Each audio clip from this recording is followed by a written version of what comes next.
मित्रों नमस्कार। ज्ञान सिंधु कोचिंग क्लासेस में आपका बहुत बहुत स्वागत है। आज हम लेकर के आए हैं जो प्रश्न आपके 2018, 19 और 17 में आए हैं, 16 में आए हैं, जो भी पिछली परीक्षाओं में आए हैं, बेहद महत्वपूर्ण प्रश्न हैं। मैं उनको लेकर उपस्थित हुआ हूं। तो पहला प्रश्न आपके समक्ष है, छायावादोत्तर काल की पत्रिकाएं।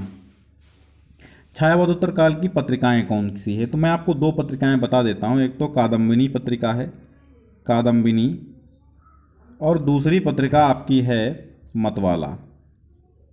ठीक है, कादम्बिनी शायद राजेंद्र अवस्थी की पत्रिका है और मतवाला ये निराला की है। तो समझ गए होंगे आप। फिर नागरी प्रचारणी सभा के संस्थापक कौन है? तो ये हैं सौम्यशील निधान बाबू श्याम सुंदर दास। ठीक है, बाबू श्याम सुंदर दास जो हैं, श्याम सुंदर दास, ये नागरी प्रचारणी सभा के संस्थापक हैं। ठीक है, तो आप ये ध्यान रखिए। फिर भाषा योग वशिष्ठ के लेखक पूछा है, तो भाषा योग वशिष्ठ के लेखक कौन हैं? ये आपके राम प्रसाद निरंजनी है, राम प्रसाद निरंजनी हैं। भाषा योग वशिष्ठ के राम प्रसाद निरंजनी हैं। तो नागरी प्रचारणी के सभा के संस्थापक, नागरी प्रचारणी सभा के संस्थापक बाबू श्याम सुंदर दास हैं और भाषा योग वशिष्ठ के लेखक राम प्रसाद निरंजनी। चौथा प्रश्न है कि वीरगाथा काल के कवि कौन से हैं? वीरगाथा काल के कवि, ठीक है, तो वीरगाथा काल के जानते हो आप कौन कौन से कवि थे? वीरगाथा काल के कवि चंदबरदाई एक बहुत मशहूर कवि हैं, चंदबरदाई, जिन्होंने लिखा था पृथ्वीराज रासो।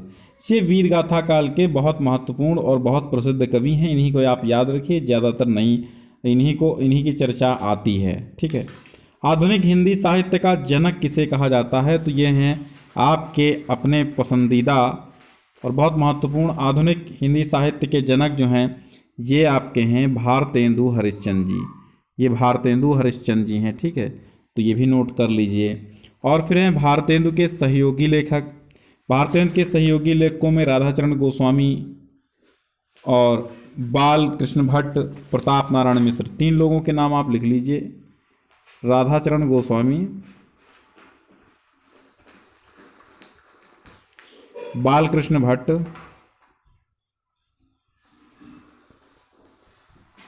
और प्रताप नारायण मिश्र, पंडित प्रताप नारायण मिश्र, ये तीन लेखक जो थे, ये भारतेंदु जी के सहयोगी लेखक थे। प्रेम सागर के रचयिता कौन से हैं? तो प्रेम सागर के रचयिता जो हैं वो आपके लल्लू लाल हैं। ठीक है, लल्लू लाल, यानी कि सब ला है इनके, ला के अलावा कोई भी अक्षर में नाम में अक्षर नहीं है। लल्लू लाल, प्रेम सागर के। हिंदी साहित्य के इतिहास के लेखक कौन है? हिंदी साहित्य इतिहास के लेखक कौन है? तो हिंदी साहित्य इतिहास आप जानते हैं आचार्य रामचंद्र शुक्ल जी हैं। ठीक है, हिंदी साहित्य का इतिहास कहा जाए या हिंदी साहित्य इतिहास, तो ये आचार्य रामचंद्र शुक्ल जी हैं। और कला और संस्कृति के लेखक, कला और संस्कृति के लेखक आपके हैं वासुदेव शरण अग्रवाल। ठीक है, वासुदेव शरण अग्रवाल, जिन्होंने आपकी पुस्तक में राष्ट्र का स्वरूप नामक पाठ लिखा है। ठीक, वासुदेव शरण अग्रवाल जी हैं कला और संस्कृति के लेखक। फिर 252 वैष्णवन की वार्ता, 252 वैष्णवन की वार्ता क्वेश्चन आपके लिए मैं छोड़ रहा हूं। ये क्वेश्चन आपके लिए मैं छोड़ रहा हूं, आप इसको कमेंट में बताइए। बहुत मशहूर, बहुत शुरुआती दौर का पढ़ा हुआ आपका क्वेश्चन है। 252 वैष्णवन की वार्ता, 84 वैष्णवन की वार्ता। ठीक है, तो ये बहुत महत्वपूर्ण क्वेश्चन और बहुत प्रसिद्ध क्वेश्चन है, आप इसको बताइए। आनंद कादम्बिनी के संपादक कौन है? तो ये बहुत महत्वपूर्ण पत्रिका है, ये बार बार पूछी जाती है, हजारों बार पूछी जा चुकी है, जब से हम परीक्षा देते आ रहे हैं तब से पूछी जा रही है, कंपटीशंस में पूछी जा रही है, तो ये आपकी टीटिक परीक्षा में पूछी जा रही है। तो आनंद कादम्बिनी जो है बद्री नारायण चौधरी प्रेमघन की है। कादम्बिनी प्रेमघन की है। ठीक है, अब ये आप यही याद कर लीजिए कि घन माने बादल होता है और कदम्ब कब फूलते हैं? जब बादल होता है, यानी वर्षा ऋतु में। अब देखिए 2016 में जो प्रश्न आए हैं मैं उनको ले रहा हूं। जो 16 में आए हैं कुछ प्रश्न वो ले लेते हैं। सरस्वती पत्रिका का प्रकाशन काल। आज हम एक चीज़ क्लियर कर देंगे कि सरस्वती पत्रिका जो है इसका प्रकाशन काल क्या है, फिर इसके बारे में हम बहुत सी अच्छी चीज़ें जो पूछी जाती है वो क्लियर कर रहे हैं। तो 1900 ईस्वी में ये पत्रिका जो है संपादित हुई, प्रकाशित हुई। 1900 से प्रकाशन इसका प्रारंभ हुआ था। 1900 से जब प्रकाशन प्रारंभ हुआ था, इसके बाद जो है 1903 ईस्वी में आपके महावीर प्रसाद द्विवेदी जी जो हैं इसके संपादक 1903 में बने थे, जो 1920 ईस्वी तक इसके संपादक बने रहे थे। तो ये तो है आपकी सरस्वती पत्रिका के संबंध में बातें 1900 में क्या थी, शुरू हुई थी, और 1903 में इसके संपादक ये बने थे। 1920 में महावीर प्रसाद द्विवेदी जी ने संपादकत्व तो छोड़ दिया था। तो इसका प्रकाशन काल क्या है, तो इसका राइट आंसर है 1900 ईस्वी। ठीक है। आचार्य हजारी प्रसाद द्विवेदी किस युग से संबंधित हैं, बताइए। आचार्य हजारी प्रसाद द्विवेदी किस युग से संबंधित हैं, किस युग से संबंधित हैं आचार्य हजारी प्रसाद द्विवेदी? ये प्रश्न तो आपके लिए बनता ही है, बनता। भैया आप ही कमेंट करके बताइए ये प्रश्न, इसका उत्तर कौन है। इतने प्रसिद्ध लेखक हैं, इतने प्रसिद्ध, इतने सरल, इतनी बार पूछा गया प्रश्न, और ये बहुत ही अच्छा क्वेश्चन है। इसे आपको सर्च करना है, आपको सर्च करके बताना है, चाहे आपको याद हो वो बताओ, कमेंट में आप करके बताइए। स्मृति की रेखाएं किसने लिखी हैं? तो स्मृति की रेखाएं अतीत के चलचित्र किसने लिखा है? तो हम बता देते हैं, स्मृति की रेखाएं जो हैं ये एक रेखा चित्र है। इसकी विधा आप लिख लीजिए, रेखा चित्र है। और लेखिका तो जानते हैं आप, महादेवी जी हैं, बड़ी प्रसिद्ध हैं। लेकिन कभी कभी क्या है कि इसमें कन्फ्यूजन ये हो जाता है जब विधा पूछ ली जाती है। अतीत के चलचित्र ये भी महादेवी जी का है, अतीत के चलचित्र महादेवी जी ने ही लिखा है। इसकी विधा क्या है, ये भी रेखा चित्र है। ठीक है, ये भी रेखा चित्र है। हिंदी की प्रसिद्ध महिला लेखिका जो कि रेखा चित्रकार हैं, नाम है महादेवी। ठीक है, ये प्रसिद्ध महिला लेखिका हैं हिंदी की, जो रेखा चित्रकार हैं। हंस के संपादक कौन है? हंस के संपादक देखिए मुंशी प्रेमचंद। वैसे तो बहुत सारे लोग हैं, लेकिन मुंशी प्रेमचंद इसके संपादक रहे थे। ठीक। तिब्बत यात्रा, तो जब यात्रा की बात आए तो हमें एक नाम जरूर याद कर लेना चाहिए, राहुल सांस्कृत्यायन, राहुल सांस्कृत्यायन जी का। ठीक है, यात्रा वृत्तकार, ये राहुल सांस्कृत्यायन जी यात्रा वृत्तकार हैं। इन्होंने यात्रा वृत्त बहुत लिखे हैं, घुमक्कड़ शास्त्र, अथा तो घुमक्कड़ जिज्ञासा, ऐसी कृतियां राहुल सांस्कृत्यायन जी की, किन्नर देश में और तिब्बत यात्रा, ये सब राहुल सांस्कृत्यायन जी की कृतियां हैं। छायावादोत्तर काल, छायावादोत्तर काल का समय क्या था? तो छायावादोत्तर काल का हम समय बता आपको। छायावादी देखो 1918 से लेकर के 1936 तक ये छायावाद का समय रहा था। 1936 तक, कुछ लोग 1938 भी मानते, यानी 1918 से 1936 और 1938 तक ये छायावाद का समय रहा था। इसके बाद छायावादोत्तर युग कब से चला? तो आप 1939 से मान लीजिए या 1938 से मान लीजिए। 1939 से लेकर के कुछ लोग कहते हैं अब तक, लेकिन मैं कहता हूँ 1939 से लेकर 1943 ईस्वी तक ही छायावादोत्तर युग चला था। ठीक है, जिसको हम प्रगतिवाद के नाम से भी जानते हैं। छायावादोत्तर युग का और एक नाम है, क्या नाम है? प्रगतिवाद। ठीक, प्रगतिवाद के बाद ही प्रयोगवाद चला था, और प्रयोगवाद कब चला था? 1943 से चला था। अज्ञे ने जब तार सप्तक का संपादन किया था 1943 में ही तार सप्तक का भी संपादन हुआ था। ठीक, तो ये क्लियर हो गया। आधुनिक गद्य का जनक कौन है? आधुनिक गद्य के जनक कौन है? तो आधुनिक गद्य के जनक भी भारतेंदु जी हैं। ठीक है, भारतेंदु हरिश्चंद्र जी हैं आधुनिक गद्य के जनक। गेहूं बनाम गुलाब किसने लिखा है? माटी की मूर्तें किसने लिखी हैं? तो ये सब कृतियां जो हैं रामवृक्ष बेनीपुरी जी की हैं, रामवृक्ष बेनीपुरी। गेहूं बनाम गुलाब, माटी की मूर्तें, रामवृक्ष बेनीपुरी जी की ये कृतियां हैं। ठीक, और ये निबंध हैं। ठीक है, फिर है क्या भूलूं क्या याद करूं। इसकी विधा और इसके लेखक का नाम बताइए। तो विधा क्या है? क्या भूलूं क्या याद करूं, विधा और लेखक, दो चीजें आपको बतानी हैं। तो इसकी विधा क्या है? संस्मरण है। संस्मरण जानते हो? संस्मरण वो होता है जो लेखक अपनी स्मृतियाँ, जो यादें होती हैं वो संजो कर एक डायरी, एक कॉपी में लिखता है या एक कृति के रूप में उसको प्रकाशित करवा देता है, वो संस्मरण होता है। लेखक इसके कौन है? ये बच्चन जी हैं। बच्चन माने हरिवंश राय बच्चन, अमिताभ बच्चन नहीं।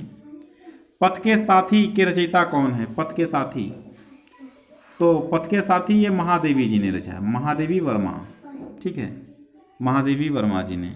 और हाँ, विधा क्या है? विधा इनकी भी संस्मरण है, संस्मरण। पथ के साथी क्या है? संस्मरण है, लेखिका महादेवी वर्मा जी। है निबंध संग्रह है, विचार भी थी, चिंतामणि और विचार भी थी। ये आचार्य रामचंद्र शुक्ल जी का निबंध संग्रह, ठीक है, ये आचार्य शुक्ल जी द्वारा रचित है। आचार्य हजारी प्रसाद द्विवेदी जी के निबंध कैसे हैं? निबंध कैसे हैं, किस प्रकृति के? तो ये ललित निबंध हैं, ठीक है, ललित निबंधकार थे। ललित निबंधकार थे कौन? आचार्य हजारी प्रसाद द्विवेदी जी, ठीक। फिर है अगला प्रश्न, लाल पान की बेगम किसकी कहानी है? यानी इसकी विधा अगर पूछी जाए तो ये कहानी विधा है। और किसकी है? तो ये है आपके फणीश्वरनाथ रेणु, फणीश्वरनाथ। कर्मनाशा की हार किसने लिखा था? शिव प्रसाद सिंह ने, ठीक है। फणीश्वरनाथ ने क्या लिखा था? पंचलाइट। तो फणीश्वरनाथ रेणु है। ठुमरी इनकी एक कहानी है, ठुमरी, और इनकी एक कहानी ठुमरी है, और पंचलाइट भी है, पंचलाइट भी इनकी कहानी है। और हम बता देते हैं इनकी एक बहुत महत्वपूर्ण और मशहूर उपन्यास है, उस उपन्यास का नाम है मैला आंचल। मैला आंचल आंचलिक उपन्यास है, ठीक है। तो ये आंचलिक उपन्यास के लेखक रेणु जी ही हैं। अब आता है संस्कृति के 4 अध्याय के लेखक कौन हैं? ये आपके दिनकर हैं। दिनकर बोले तो रामधारी सिंह दिनकर, ठीक है। संस्कृत के 4 अध्याय। वाग्धारा क्या है? वाग्धारा निबंध है, इसके लेखक कौन है? वासुदेव शरण अग्रवाल जी, वासुदेव शरण अग्रवाल जी इसके लेखक हैं वाग्धारा के। शेखर एक जीवनी, इसकी विधा और लेखक दोनों चीज़ें आपको बतानी है। शेखर एक जीवनी, तो शेखर एक जीवनी की विधा क्या है? ये उपन्यास है। जैसे बाणभट्ट की आत्मकथा नहीं है, उपन्यास है, वैसे ही शेखर एक जीवनी उपन्यास है, जीवनी नहीं है, ठीक है, जीवनी नहीं है, ये उपन्यास है। शेखर एक जीवनी उपन्यास है। लेखक इसके अज्ञेय जी हैं। अज्ञेय माने सच्चिदानंद हीरानंद वात्स्यायन अज्ञेय। अगली है गबन के लेखक कौन है? तो गोदान गबन जानते हो, मुंशी प्रेमचंद की उपन्यास हैं, मुंशी प्रेमचंद की उपन्यास हैं। गबन और गोदान, विधा उपन्यास और लेखक मुंशी प्रेमचंद। सुख सागर के रचयिता कौन है? सुख सागर में ही उनका नाम छिपा हुआ, इसी कृति में ही उनका नाम छिपा हुआ, तो वो है सदा सुखलाल नियाज। सदा सुखलाल नियाज हैं, सुख सागर इन्होंने लिखा था, ठीक है। अब देख लीजिए 2019 की बोर्ड परीक्षा में जो आई थी रचनाएं, वो देख लीजिए। गोरा बादल की कथा, ये 18 में भी आ चुकी है, जटमल की है, ठीक है, जटमल की है गोरा बादल की कथा, 18 में भी आ चुकी है, 19 में भी आई थी, ये आती रहती है। चिंतामणि के लेखक तो शुक्ल हैं, ये भी एक रिपीट हुआ क्वेश्चन है। रानी नागफनी की कहानी, नागमती नहीं है, रानी नागफनी की कहानी, रानी नागफनी की कहानी हैं, वो हैं आपके हरिशंकर परसाई जी। व्यंग्यकार भी हैं हरिशंकर परसाई, जिन्होंने निंदा रस लिखा है, ठीक है, निंदा रस हरिशंकर परसाई ने लिखा है। सुनीता उपन्यास जो है, तो सुनीता उपन्यास जो है, सुनीता के लेखक कौन है? सुनीता उपन्यास, सुनीता जैनेन्द्र की उपन्यास है, जैनेन्द्र कुमार जी की, ठीक है, जैनेन्द्र कुमार जी की उपन्यास ये आपकी है सुनीता। तो इसको उपन्यास विधा में रख सकते हैं, ठीक, और लेखक इसके जैनेन्द्र हैं। तो उपन्यास सुनीता उपन्यास है, जैनेन्द्र इसके लेखक हैं। सत्यार्थ प्रकाश, सत्यार्थ प्रकाश जो है ये स्वामी दयानंद सरस्वती जी ने लिखी। किसने लिखी है? स्वामी दयानंद सरस्वती ने लिखी है और ये आर्य समाज से संबंधित है। कभी एक क्वेश्चन एक बार पूछा गया था 2014 में कि सत्यार्थ प्रकाश किस संस्था से संबंधित है, तो ये आर्य समाज से संबंधित है। स्वामी दयानंद सरस्वती ने इसको लिखा था। माधव विलास, तो माधव विलास के रचयिता कौन है? माधव विलास के रचयिता हैं लल्लू लाल। ठीक है, आपके लल्लू लाल 5 ला वाले 5 लाइन के नाम में है। अजात शत्रु की विधा क्या है? अजात शत्रु किसका, एक तो हम बता देते हैं ये प्रसाद का नाटक है। प्रसाद माने जयशंकर प्रसाद का नाटक है और उसकी विधा नाटक है। ठीक है, जयशंकर प्रसाद जी का नाटक है। परीक्षा गुरु किसकी कृति है? तो परीक्षा गुरु लाश्री, लाश्री याद करो, लालाश्री निवास दास, लालाश्री निवास दास की ये रचना है। उपन्यास की विधा है। ठीक है, उपन्यास अगर पूछा जाए विधा तो परीक्षा गुरु लालाश्री निवास दास की उपन्यास है। 84 वैष्णव की वार्ता, तो मैंने अभी कहा था ना आपसे 84 वैष्णव की वार्ता और 252 वैष्णव की वार्ता किसने लिखी है? तो चलिए हम चलिए इसकी बता देते हैं, लेकिन आपको जो 252 वाली है उसकी कमेंट करना है। तो ये आपके गोकुलनाथ हैं, गोकुलनाथ। ठीक है, गोकुलनाथ। 84 वैष्णव की वार्ता गोकुलनाथ है। पंचांग दर्शन बहुत बढ़िया है, बहुत बढ़िया। ये हमने इंटर में बहुत कायदे से पढ़ा था पंचांग दर्शन वाला, तो ये आ भी गया था। पंचांग दर्शन मथुरानाथ, हमने 2009 में परीक्षा दी थी इंटर की। मथुरानाथ शुक्ल, मथुरानाथ शुक्ल जो है वो पंचांग दर्शन उन्होंने लिखा है। अपनी खबर ये किसकी कृति है? पांडेय बेचन, पांडेय बेचन शर्मा उग्र। ठीक है, उग्र, पांडेय बेचन शर्मा उग्र की, कभी कभी उग्र ही केवल दे देता है, ये इनकी कृति है। ये और वे, ये संस्मरण है। इसकी विधा बहुत ही अजीबोगरीब नाम है ये और वे। इसकी विधा तो हम बता दे रहे हैं कि संस्मरण है, लेकिन इसके लेखक का नाम आपको बताना है। ठीक है, तो हमने 2 क्वेश्चन आपको दिए हैं, कमेंट करके आप जरूर बताइएगा। ये आप कमेंट में जरूर बताइए अगर आपको पता है तो, नहीं पता है तो भी आप कमेंट कीजिए। 2 क्वेश्चन हमने आपके लिए छोड़ा है, ये और वे के लेखक तथा 252 वैष्णव की वार्ता के लेखक। ठीक, तो कैसा लगा आज का वीडियो? और पर डे आप 2 बजे क्लास होती है, पर डे 2 बजे आप हमारे चैनल से जुड़ जाइए और अभी से जुट जाइए। जब अभी से जुटेंगे तभी आगे सफलता आप बहुत अच्छे तरीके से प्राप्त करेंगे 90+ लाने में।